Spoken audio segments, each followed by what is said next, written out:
Hello and welcome everyone to VPOD.AI. It is really great to have you with us today as we get into another exploration of the things that make us tick.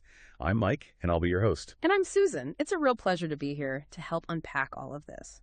Before we jump in, I do have a quick message to share with everyone listening. You can sponsor this podcast for just $25. Your message will be featured across major platforms like Apple Podcasts, Amazon Music, Spotify, and more. If you're interested, visit VPOD.AI to get started today. Short and sweet. Exactly. Okay, so today we are tackling something that feels, incredibly relevant, maybe more now than ever. We're getting into the whole concept of mental fitness. And I have to be honest, when I hear fitness, my brain it immediately goes to gym memberships, protein shakes and those running shoes that are definitely gathering dust in my closet. Right. We spend so much time on the physical side of things, steps taken, calories burned, but we so rarely apply that same sort of training mindset to what's happening upstairs. It's a huge blind spot for so many of us. We tend to separate health, The mind is this thing that just exists, and we expect it to work perfectly until it doesn't. Until it breaks. Exactly. Right. And then we scramble. But the material we're looking at today frames it so differently. It's about treating the mind less like a ghost in the machine and more like a muscle. So a counselor from Qual, Gemma, she defines mental fitness by how we think, feel, and act. It's about clarity. It's about feeling resilient and really having that capacity to deal with difficult situations. So it's the difference between just white-knuckling it through the day and actually having the bandwidth to handle the chaos. That's it, precisely. Think of it like a buffer. If your mental fitness is low, something tiny spilling your coffee, it might just ruin your whole day. You have no reserve tank. Been there. We all have. But if you have high mental fitness, you have the emotional muscle to absorb that shock and just keep going. And, the big aha moment here is that it's not a destination. You don't just get fit and then you're done. It takes practice. That's a little daunting, I have to say. It implies maintenance. I mean, do I need a mental leg day? Because life is exhausting enough without adding a brain workout to the schedule. No mental burpees required, I promise. We actually have a roadmap today, 7 specific healthy habits. Think of them as, different machines in the mental gym. Okay. And the goal isn't to do all 7 perfectly tomorrow. It's about finding the 1 or 2 that just fit your pace. All right, let's unpack this. We're starting with our environment, which I like. And the first one sounds simple, but I have a feeling it's not. Spending time in nature. It sounds simple, but the biological impact is pretty profound. There's data from the wildlife trusts over in the UK, and they found that just seeing birds, walking through green spaces, or being near clean rivers, it actually reduces stress, fatigue, anxiety, the whole list. But why? I mean, is it just because it's pretty? Right. Because go outside feels like the generic advice for everything, like drink more water. It goes a lot deeper than that. There's this idea, attention restoration theory.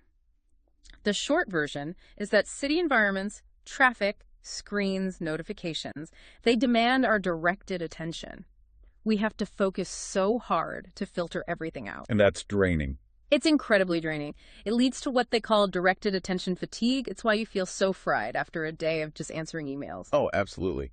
I haven't moved, but my brain is just done. Exactly. But nature engages something called soft fascination. Clouds moving, leaves rustling. These things capture your attention without demanding any effort. You don't have to analyze a cloud. So my brain gets to just rest. It gets to rest and recharge. It's a literal reset for your prefrontal cortex. That makes perfect sense. Yeah. But what about people who, can't get out? Maybe mobility issues, or they just live in a concrete jungle, or they're just out of luck? That is such a great question. And no, they're not. What's so fascinating is that you can kind of hack this. If you can't get outdoors, you can bring the outdoors in. The research suggests that just growing plants indoors is a totally valid way to get that connection. So my little desk cactus is actually doing some heavy lifting for my mental health. It really is. Our brains seem to crave those natural patterns. It signals to a very old part of our brain that life is nearby, which means safety, and that lowers subconscious stress. I love that. Okay, so from plants to people, the next habit is connecting with people. The social pillar. Right. And again, it seems obvious, hang out with friends, But in the age of social media, I feel like connection needs a definition. Scrolling through someone's vacation photos doesn't count, does it? No, definitely not. That can actually make you feel more isolated. We're talking about real intentionality, visiting family, planning a day out with a friend, even volunteering. These things create a sense of belonging. That tribe instinct. Exactly. It signals safety to our nervous system. We're building a support network, which improves our mood. I have to play devil's advocate for the introverts here, though. Or really for anyone who's just drained. After a long week, a day out with friends can sound like more work. And that's such an important point. This isn't about forcing yourself into situations that drain you. That would be, I don't know, like running on a sprained ankle. It's counterproductive. Right. So if busy spaces aren't your thing, that's fine. The material points out that phone calls, video chats, they are huge boosters for well-being too. So it's not the method, it's the authenticity of it. That's it. It's knowing someone's on the other end of the line who really hears you. You don't need a party, you just need a person. Even one 10-minute call can lower your cortisol levels. Okay, so we've covered where we are and who we're with. Let's shift to the physical connection. Habit number 3, physical activity. And this is where the science gets really interesting because we usually focus on all the wrong things. I'm bracing myself for the go to the gym lecture here. No, you can relax. It's not about the gym. The Mental Health Organization, MIND, explains that when you do something physical, it releases cortisol, which helps us manage stress. Hold on. Cortisol? I thought cortisol is the stress hormone we're trying to get rid of. That's a super common misconception. You need cortisol. The problem is when it gets stuck. Think about it. You get a stressful email, your body floods with cortisol and adrenaline, it's ready to fight or run. But you're just sitting in a chair. You're just sitting in a chair. So that energy goes nowhere. It just stays in your system. Physical activity is what uses those chemicals up. It completes the stress response cycle. So the exercise literally burns off the stress fuel. It does. And it gives your brain a new focus. Instead of spinning on anxious thoughts, it has to coordinate movement. It's a positive coping strategy. And what's the long-term payoff? It improves self-esteem and it reduces the risk of depression. But, and this is the best part, it doesn't mean marathons. For mental fitness, the bar is so much lower. Thank goodness. What counts? Almost anything. Simple stretches, following a video online, walking, gardening, which, hits the nature habit too. Double point. Dancing in the kitchen to the radio. Dancing in the kitchen absolutely counts. If it's fun, you'll do it. And if you do it, you get the mental benefits. It's about joy, not punishment. Okay, I'll take it. Now, you grouped this with habit number 7, eating well. Yeah, because it's so connected. We think of diet as being about our waistline, but it has this profound effect on our mood. Is this the gut-brain axis thing I've heard about? The second brain? That is exactly it. They are constantly talking to each other. I mean, a huge percentage of your serotonin, the happiness neurotransmitter, is actually produced in your gut, not your brain. Wow. So if my gut's unhappy, my brain is literally missing the raw materials for happiness. Precisely. The hardware needs the right fuel. Think about low hydration. If you're not drinking enough water, your concentration just tanks. You get that brain fog. The 3 p.m. slump, it's real. And irregular eating habits, that's a huge one for irritability. So being hangry is a real scientific thing. It really is. Your blood sugar crashes, your brain sees that as a survival threat, and it triggers a stress response. The fix isn't some crazy diet, it's just eating regularly. A varied diet. You're building the cells that let your brain work. Right. Treat the engine right. Okay, so let's move inside. Internal processing. Habit number 4 is get creative. This is one of my favorites. It's so misunderstood. I have to stop you because I can just hear people thinking, I am not an artist. I can't even draw a stick figure. Does the skill level matter at all? Not even a little bit. And the BBC has research on this. It shows it is the taking part that counts. In fact, trying to be good at it can actually ruin the benefit because you start judging yourself. So my terrible lopsided pottery is actually good for my brain. Yes. Bad is subjective, but yes. The act of creating, whether it's writing or music or knitting, it helps manage emotions. It can get you into that state of flow where you're so absorbed you just forget your worries. Is it more than just a distraction, though? Oh, it's way more. It's expression. Creativity gives you a way to express feelings that are just too hard to explain with words. Sometimes you feel grief or frustration in a way that language just can't touch. Art gives those feelings a way out. Or release valve. So you're not holding it in, you're putting it on the page. Exactly. And once it's outside of you, it can feel a lot more manageable. Moving from self-expression to how we interact with others. Habit 5. practice kindness, Altruism as a fitness tool. which feels a little counterintuitive. Kindness is something you do for other people. You hold a door, you make someone tea. It's selfless, right? Right, those are perfect examples. But what's fascinating is that those acts of kindness actually raise the doer's self-esteem and reduce their stress. Wait, really? So being nice is selfish in a good way. In a way, yes. It triggers oxytocin, the love hormone, which lowers blood pressure. It creates what they call the helper's high, a rush of endorphins. But there's a paradox here that the text points out, which I think is so important. The idea that being kind to others is often way easier than being kind to ourselves.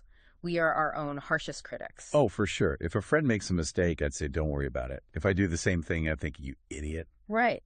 So starting with external acts of kindness can be a gateway to internal self-care. It's like you're practicing the muscle of kindness on other people, so eventually you can learn to turn that warmth inward. That's really profound. Okay, we've covered a lot, but none of it works if the foundation is cracked. And that brings us to the last one. Habit 6. Sleep well. The non-negotiable. We all know we need it, but we're all so bad at it. It's the first thing to go when we get busy. It's such a dangerous motto that I'll sleep when I'm dead thing. Sleep dictates our ability to handle everything.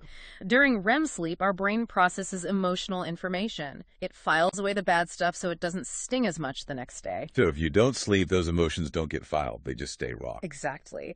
The brain's alarm bell, the amygdala, stays hypersensitive. You become really reactive. You snap at people. So what are the practical tips? Because just sleep more isn't helpful when your mind is racing. Well, the text has a few. First, the digital sunset. Get off your phone and tablet for an hour before bed. That blue light just wakes your brain right up. It does. It stops melatonin production. Another tip is listening to nature sounds. And then there's mindfulness. The buzzword.